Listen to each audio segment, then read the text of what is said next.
जनता द्वारा जनता का शासन, यानी कि बिहार में जनता की सरकार बनने वाली है। ऐसा नहीं है कि ये पहली बार बन रही है। आजादी के बाद जब से चुनाव शुरू हुए हैं तब हर 5 साल में चुनाव होता है और सरकारें बनती है। पहले हमें समझना होगा सरकारें बनती क्यों है और 5 साल में चुनाव क्यों होता है। सरकारें इसलिए बनती है कि आजादी से पहले देश में राजतंत्र था। समय समय पे अलग अलग शासन करता है, अलग अलग राजा महाराजा आए और उन्होंने इस भारत में राज किया। लेकिन 1947 में जब आपकी हमारे पूर्वजों की कुर्बानी से ये देश आजाद हुआ तो राजतंत्र खत्म हो गया और ये सुनिश्चित हुआ कि यहाँ की राजा यहाँ की जनता होगी और जनता जो चाहेगी वो होगा। और इस बात को सुनिश्चित करने के लिए दुनिया का सबसे बेहतरीन संविधान डॉक्टर बाबा साहब अम्बेडकर ने अपने साथियों के साथ बनाया। साथियों, ये संविधान देता है आजादी कि हर 5 साल में चुनाव होगा और 18 साल से ऊपर का व्यक्ति अपनी वोट का प्रयोग करेगा। और अगर 5 साल मियाद इसलिए है, अगर जिस व्यक्ति को वोट देकर सरकार बनाई और उसने आपकी सुनवाई नहीं की तो 5 साल में उसको पलट के किसी दूसरे व्यक्ति को मौका दे दो। आप इस प्रदेश में लंबे समय से कभी उसे मौका देकर नेता बना रहे हैं और लोग नेता बनके अपने और अपने परिवार रिश्तेदारों का ख्याल रख रहे हैं।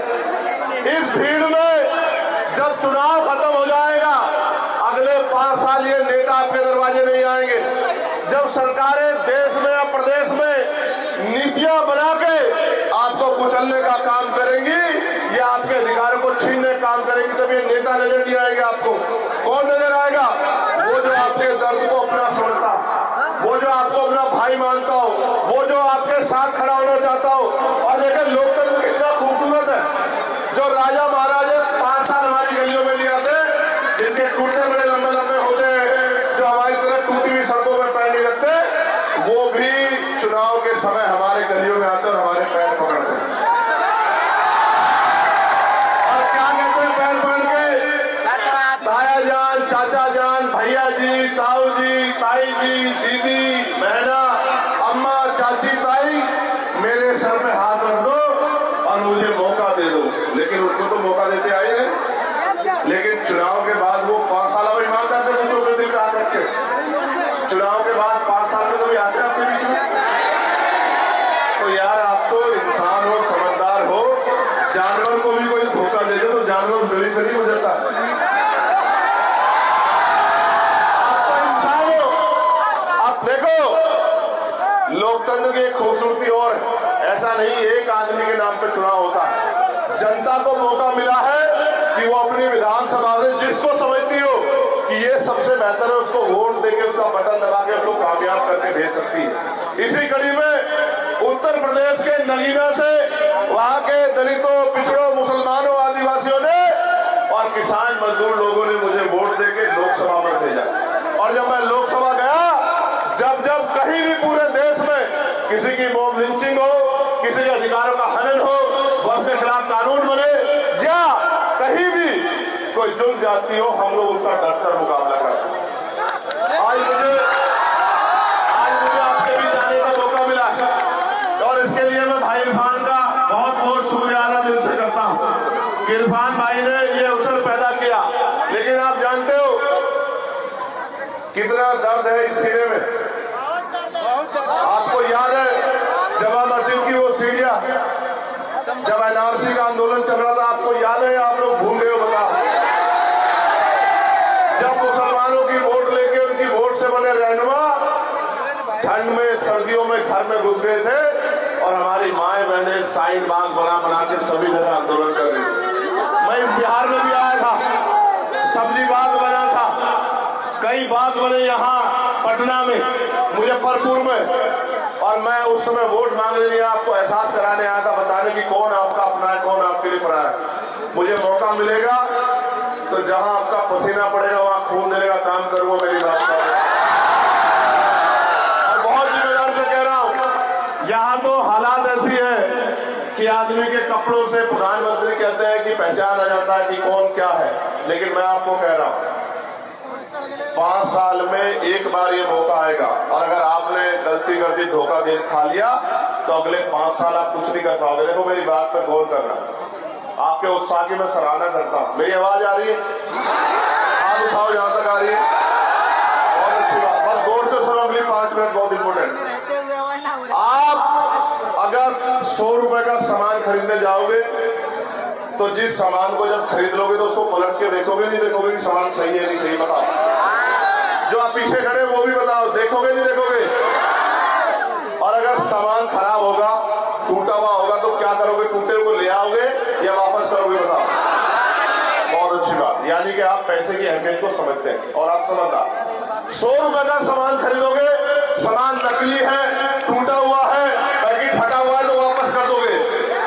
लेकिन 5 साल में करोड़ों रुपए से कीमती जब वोट डालने का मौका आता है, तो कभी इसको कभी उसको डाल आते हो, फिर कहते हो कि हमारी हालात नहीं बदल रही, हमारी सड़क नहीं बन रही, हमारे यहाँ बिजली नहीं आ रही, हमारे स्कूल नहीं बन रहे, हमारे कॉलेज नहीं बन रहे, हमारे यहाँ उद्योग धंधे नहीं लग रहे, हमारी यूनिवर्सिटी नहीं बन रही। क्यों लगेगी भाई?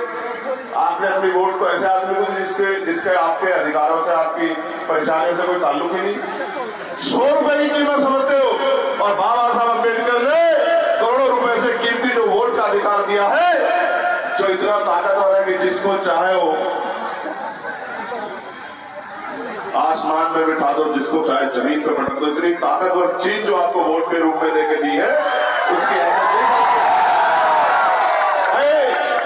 अगर आप वोट की अहमियत समझ जाओगे, तो मैं लिख के देता हूं कि आपकी तरफ आंख उठाने से पहले 1000 बार सोचना पड़ेगा। और आज मजदूरों के क्या हाल है, मैं आपको अभी का बताता हूं। मैं आ जाता आपके बीच में 2 घंटे पहले, लेकिन दिल्ली में एटीसी के सॉफ्टवेयर में कोई दिक्कत हुई, 2.5 घंटे फ्लाइट नहीं हुई, और मैं तरसता रहा कि 1 मिनट की जल्दी से ठीक हो जाए तो मैं अपने भाइयों के बीच पहुंच जाऊं। ये झारखंड का बॉर्डर है ये।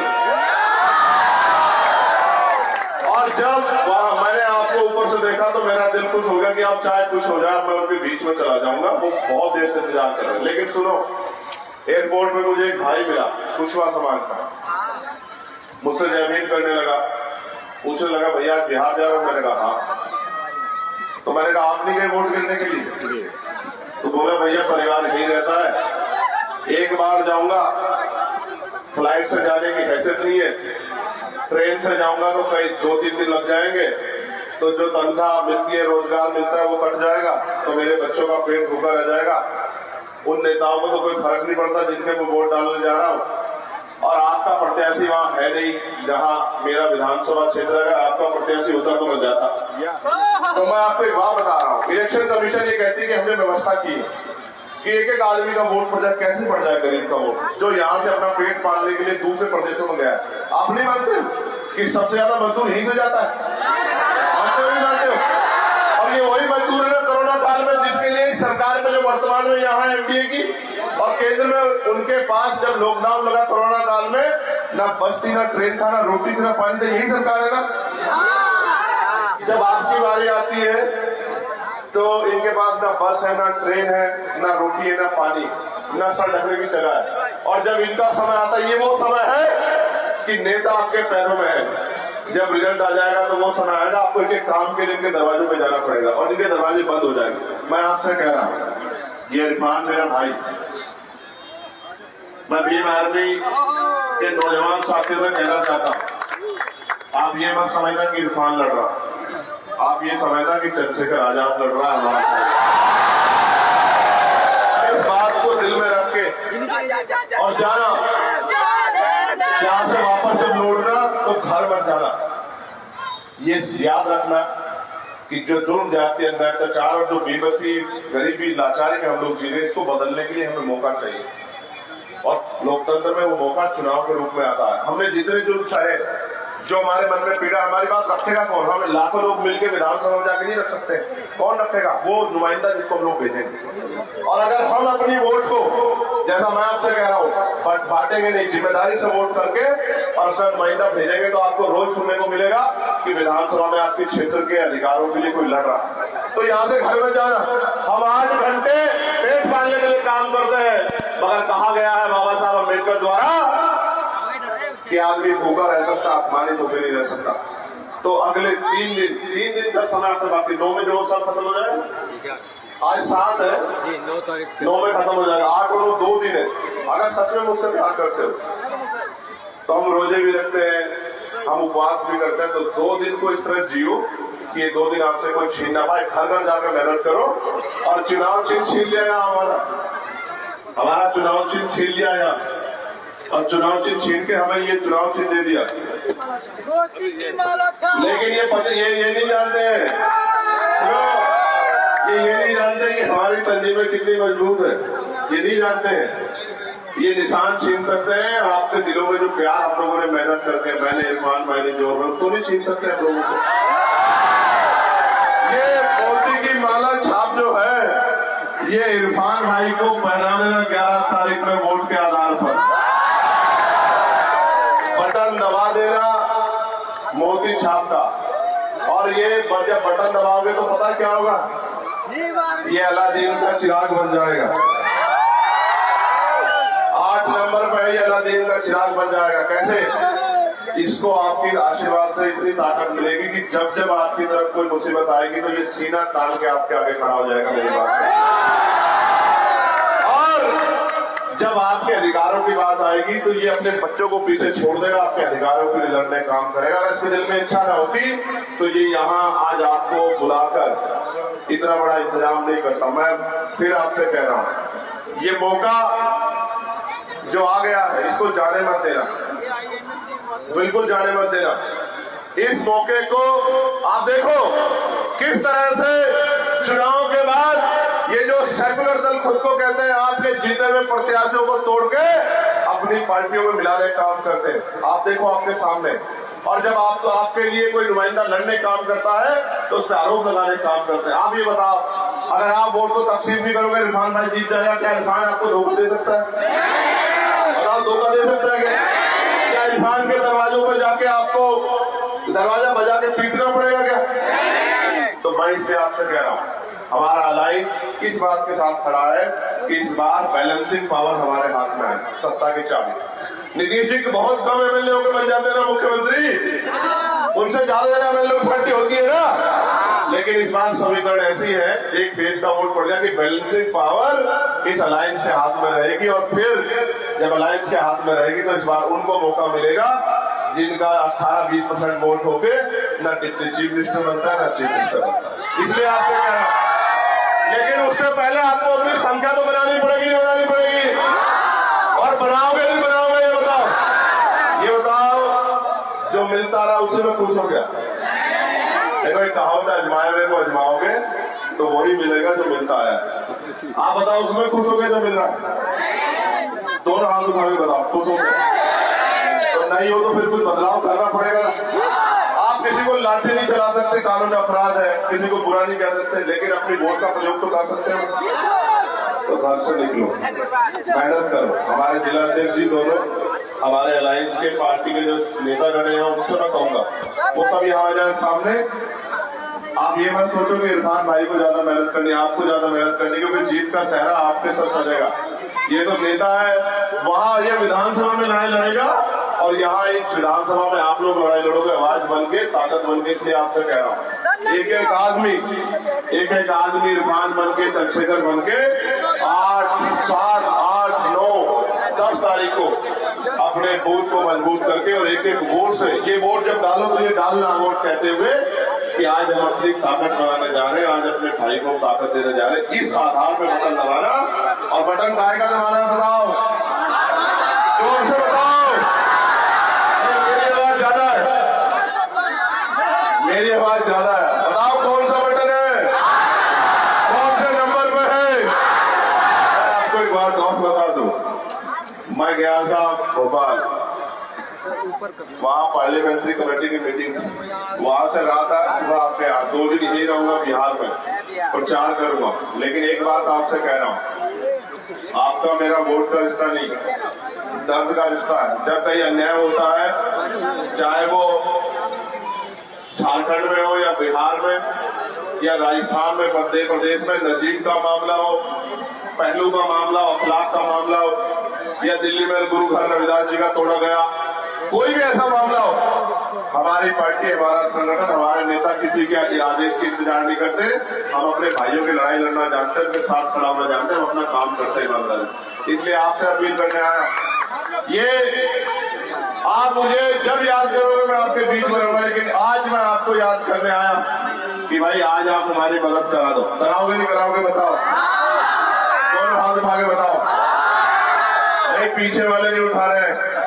नाराज हो इरफान से, ज्यादा देर इंतजार करना पड़ा है। देखो, आज आप इंतजार कर रहे हो, समय खर्च कर रहे हो, इससे शक्ति बन गई, कमजोर नहीं हो रहे आप लोग।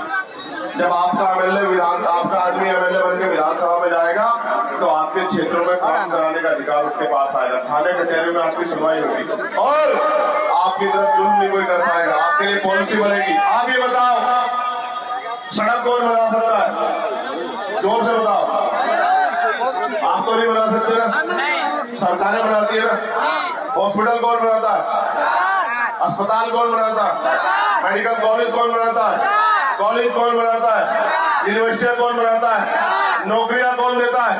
महंगाई पे लगाम कौन लगाता है? आप क्या हो? आप सरकार बनाने वाले हो, फिर भी बेबस हो। क्यों? क्योंकि अब तक आपने अपने आदमी को मौका नहीं दिया। करोगे नहीं करोगे मौका बताओगे? पलटोगे नहीं पलटोगे इस बार? और ये जो सरकार एनडीए की जिसने लोगों को जीना आराम कर दिया, इसको भी सरकार का इलाज कर दोगे नहीं कर दोगे? तो दोनों काम करने, अपनी ताकत भी बनानी है, इस अलायंस के प्रत्याशियों को जिताना है और इस तानाशाही शक्तियों को जवाब भी देना। बहुत बहुत धन्यवाद।